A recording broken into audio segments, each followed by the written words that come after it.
Hey hello good morning everyone, welcome to my new another vlog. कैसे हो आप सब? I hope all are doing good. मैं भी बहुत अच्छी हूँ। So guys, today is day 8 of my 75 day hard study challenge. And पहला मेरा टारगेट था सीटेट, जो कि मेरा क्लियर हो गया है। और अब मेरा दूसरा टारगेट है TRE 4.0।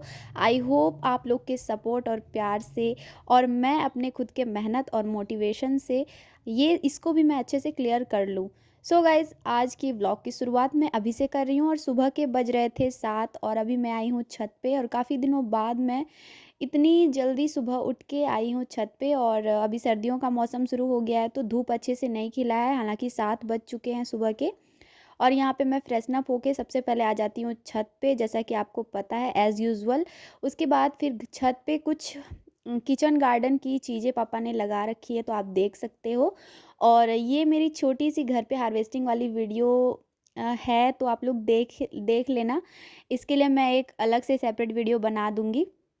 उसके बाद फिर मैं आ जाती हूँ नीचे अपने फर्स्ट स्लॉट की स्टडी के लिए।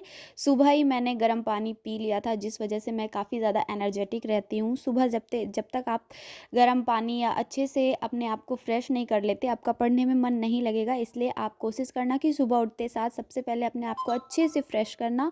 उसके बाद फिर ज़्यादा से ज़्यादा पानी पीना। और अभी सर्दियों का मौसम है तो मैं प्रीफ़र करती हूँ गर्म पानी ही। हालाँकि मैं गर्मियों में भी गर्म पानी ही पीती हूँ, बट गर्मियों में मैं कभी कभी नॉर्मल वाटर पी लेती थी, बट मैं सर्दियों में सिर्फ जो है कि गर्म पानी ही पीती हूँ। उसके बाद फिर मैं यहाँ पे बना रही हूँ अपना टू डू लिस्ट कि आज अब से मैं क्या कर रही हूँ ना, एक टारगेट लेके चल रही हूँ कि मुझे आज इतना इतना कवर करना है। अगर मैं 5 टारगेट लेकर चलती हूँ तो मान लीजिए, अगर आप 5 टारगेट लेकर चलते हैं तो आपका 3 या 2 टारगेट भी कंप्लीट होता है, तो आपको एक सेटिस्फैक्शन रहता है कि नहीं, मैंने इतना इतना टारगेट तो कंप्लीट किया।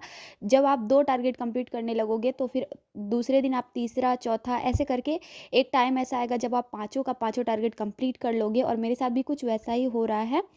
तो बस गाइज, आप लोग भी ऐसे टू डू लिस्ट बना लो, मुझे आज क्या क्या करना है, और इतना अपना टारगेट लेके चलो कि हाँ, आज मुझे ये कम पढ़ना है, ये वाली मैराथन कंप्लीट करनी है, ये वाला वीडियो देखना है। तो इस तरह से क्या होगा ना, एक मैराथन का अगर आप मान लो टारगेट लेके चलते हो, तो उसमें कम से कम आप आधा मैराथन भी देखते हो, तो आपको एक अंदर से सेटिस्फेक्शन होगा कि थोड़ा ही बचा है तो उसे भी मैं कंप्लीट कर ही लूँगी। उसके बाद फिर मैं कर लेती हूँ रिवीजन, जो कि एज़ यूजुअल मेरा आप जान ही रहे हो। सबसे पहले पढ़ाई से पहले मैं रिवीजन करती हूँ जितना होता है। और रिवीजन करने का तरीका मैं आपको शेयर करती हूँ कि मैं रिवीजन कैसे करती हूँ। देखो, सबसे पहले आपने जो नोट्स बनाया है वो आपका खुद का बना होना चाहिए। अगर आप नोट अभी मान लो आपके पास नोट्स बनाने का टाइम नहीं है, तो आप क्या करो ना, नोट्स को सबसे पहले अच्छे से या बुक को ही देखो, उसे उसके बाद वन वन लाइन करके एक एक टू द पॉइंट करके अच्छे से समझो। रटना नहीं है, क्योंकि रटने से चीज़ें जो है कि समझ नहीं आती है। इसीलिए समझ के पढ़ना is the best way to study. Okay, so यहाँ पे मैं कर रही हूँ अपने फर्स्ट स्लॉट की स्टडी। और आजकल सुबह का टाइम कब बीत जाता है, सुबह से शाम कब हो जाता है पता ही नहीं चलता है, क्योंकि आजकल दिन इतना ज़्यादा छोटा कर रहा है कि मैं आपको क्या बताऊँ। सुबह उठते, खाते पीते, बाबू को देखते ही, और मेरी एक छोटी बच्ची भी है, तो आप लोग समझ सकते हो कि मैं ज़्यादा टारगेट अभी नहीं लेके चल रही हूँ, ना ही मैं ज़्यादा टारगेट पूरा कर पा रही हूँ। हालांकि मेरा ऑलमोस्ट हो गया है, बट मेरा मैथ्स और रीजनिंग वाला पार्ट बहुत बहुत ज़्यादा अभी मैं एकदम लोएस्ट पे हूँ, क्योंकि मैं उसे बिल्कुल भी नहीं पढ़ रही थी। अब जाके मैं स्टार्ट की हूँ, बट मैं उसे भी कंप्लीट कर ही लूँगी। और पढ़ाई में दो तरह के लोग होते हैं, एक नाइट आउल होते हैं और एक होते हैं अर्ली बर्ड्स। तो मैं अभी उन दोनों को ही फॉलो नहीं कर पा रही हूँ। सो आप लोग मेरी शॉर्ट वीडियोस भी देखते रहना, उसमें भी मैं अपना कुछ कुछ अपडेट देती रहती हूँ। फिर मैं आ जाती हूँ अपने फर्स्ट स्लॉट की स्टडी के बाद छत पे। और बाबू उठ गई थी तो उसे मैं थोड़ा सा प्यार कर रही हूँ, क्योंकि मेरी बच्ची को भी मैं अपना पूरा टाइम देना चाहती हूँ। ऐसा नहीं लगना चाहिए उसे कि मम्मा मुझे अपना टाइम नहीं दे रही, अब उसे प्यार नहीं कर रही हूँ। हालांकि बीच में उसकी थोड़ी सी तबीयत ख़राब हो गई थी, तो मेरा पढ़ाई भी थोड़ा सा थोड़ा सा ये हो गया था कि मैं अच्छे से पढ़ाई नहीं कर पा रही थी। उसके बाद फिर मैं यहाँ पे बना रही हूँ दलिया, क्योंकि जिस डॉक्टर को मैंने दिखाया था उन्होंने बोला कि बाबू आपकी थोड़ी सी वीक लगती है, तो आप दलिया खिलाइए उसे। तो यहाँ पे मैं आप लोगों के साथ भी थोड़ी सी दलिया की रेसिपी शेयर कर देती हूँ। सबसे पहले आपको शुद्ध घी में दलिया को थोड़ा सा हल्का सा जीरा और थोड़ा सा 1-2 मिर्च आप दे सकते हो, नहीं तो आप नहीं भी दे सकते हो, बस टेस्ट के लिए दिया है मैंने। तीता नहीं है ये वाला मिर्ची बिल्कुल भी।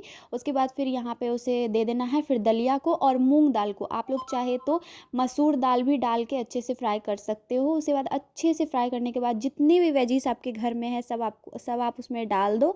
एंड उसके बाद 2 सीटी आपको लगा देने हैं एंड दलिया बहुत ही ज़्यादा टेस्टी बन जाता है। इसे बड़े भी खा सकते हैं और बच्चे भी खा सकते हैं। उसके बाद फिर मैं आ जाती हूँ नीचे, बाबू को छत जाती हूँ, वहाँ पे बाबू को सबसे अच्छे से सब पहले से बाबू को अच्छे से फ्रेश कर देती हूँ, ऑयलिंग कर देती हूँ। उसके बाद नीचे आती हूँ, खाना वाना बना लेती हूँ।